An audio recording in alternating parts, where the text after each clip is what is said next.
Hey guys, PokeTrips here, and today we'll be watching the San Antonio Solars and the New York Blasters game in the PDA. This is a very interesting game. I'll be commentating over it, telling you guys what I think, some plays that could have been made that were better, and then at the end we will go over the game MVP, and at the end of this entire week, after all of the matches, I will go over every single Pokemon stats and weekly leaders, things like that. Anyway guys, let's go ahead and get on to the match. So we have Trey sending out Lucario, and Mapu sending out Goodra.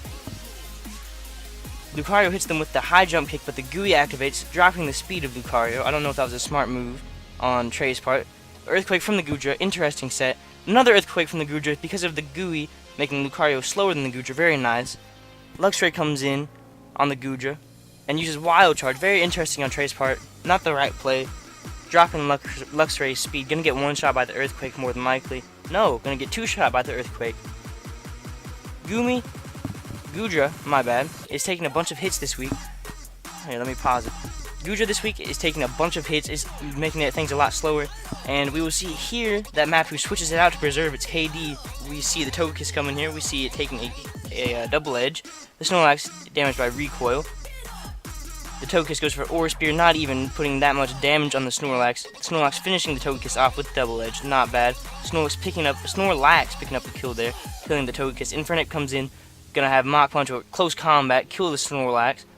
More than likely the Mewtwo is gonna come in maybe, or he sends out Tyranitar. That's a misplay on Trey's part.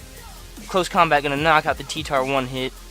It doesn't matter if there's sandstorm, it doesn't matter anything. That's gonna one-shot the T-Tar always. In comes the Garchomp. Infernape might be able to take this, does a close combat, does some decent damage to it, lowers its defense and special defense though, so it's definitely gonna get one shot. A Giga Impact. I wanna make a note here. This was such a big mistake on Trey's part. Trey could have been carrying Earthquake, Rock Slide, Dragon Claw, he could have been carrying anything. That Infernape was times 0.4 times defense and special defense. He could have been carrying a special move on this Garchomp, like Flamethrower or something. It would have killed Infernape. Infernape had such low defense and such low health there. Anything would have killed him. So he went for, but instead of going for something like really smart, he went for Giga Impact, making him have to recharge on the next turn, possibly costing him the game. In comes the Frostlass, more than likely going to use Blizzard, Ice Shard. Use Ice Shard, but the Garchomp avoids it. It has to recharge, like I said before. If he didn't have to recharge there, imagine the damage that could have been done if he didn't have to recharge there. He could have gotten Earthquake off on the Frostlass, he could have killed it. It would have been an amazing play. It could have turned the entire game around. But instead, Giga Impact. So here we see Trey try to use Garchomp's Giga Impact on Frostlass and fail because it's a Ghost type. And then he has to recharge on the next turn. Never mind, he uses another Giga Impact and it fails again. The Frostlass picking up a pretty much free kill there. Trey really showing that he's just in this to have fun, not really to win. Mewtwo comes in on the Frostlass, maybe a Shadow Ball, a Side Strike, that's not going to pick up the kill though.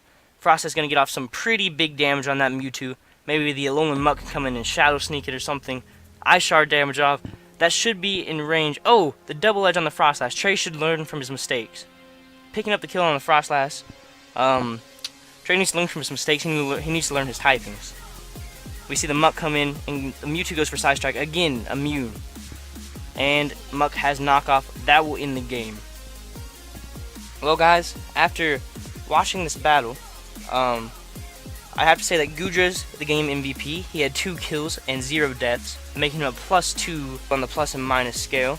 Goodra, I really don't want to give this to you, Goodra. I really don't. I don't think Goodra should be the game MVP. I think it could have very well been a Alolan Muck if he sent it in earlier. It could have been Infernape if Infernape didn't die. But Mapu decided to preserve the Goodra to save its plus-minus, and that made Goodra the game MVP. He did really good in the beginning, I'm not gonna lie. Goodra took some hits and dished some stuff out, making him, in my opinion, pretty high on the defensive Pokemon of the Year race. And by default, since he has the most kills with the least deaths, he is, in fact, at the top of the offensive Pokemon of the Year ladder as well. So right now, Goodra's winning all awards. Theoretically. We will see here that the Solars got a 3-0 on the Blasters, and let's just discuss what could have gone differently. Trey, learn your type weaknesses. That's all I have to say. That was a decent matchup in the beginning, and then Trey started not knowing his type weaknesses. He tried to use double edge on what was it, double edge on Frostlass, and then did he try to use Giga Impact?